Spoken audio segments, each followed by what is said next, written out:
Ahagana mu rukerera rwo kuri uyu wa mbere tariki 9 Ukuboza 2024 mu mudugudu wa Rubuye akagari ka Kabagesera umurenge wa Runda hafi n'aho ugabanira n'uwa Rukoma habonywe umurambo w'umuntu ugaragara nk'umusore. Imvano y'urupfu rwe ntabwo iramenyekana.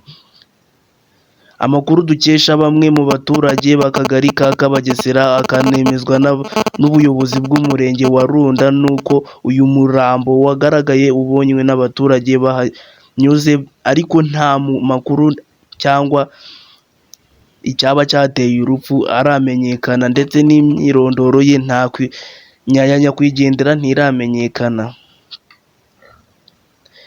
Aganira n'umunyamakuru Gitifu Ndayisaba Jean Pierre Egide uyobora umurenge wa Runda yemeje amakuru y'urupfu rw'uyu muntu, ariko avuga ko hataramenyekana icyamwishe. Uko yageze aho yasanzwe avuga kandi ko bataramenya uwo ari we kandi kuko nta myirondoro ye iramenyekana.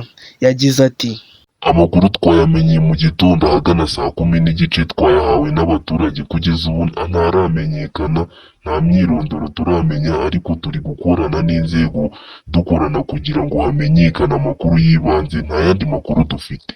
Kugeza ubwo twakoraga iyi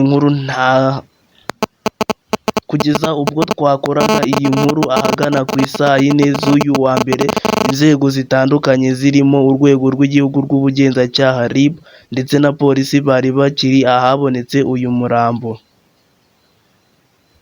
Ndagushishikariza gukora subscribe kugira ngo wemeze kuzahorana natwe by'iteka, kandi ufungure n'inzogera kugira ngo amakuru yose azajya asohoka atazajya gucika, ujye uyabona uri umwe mu ba mbere babonye ayo makuru.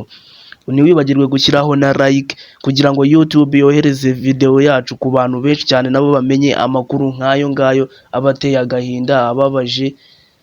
Murakoze.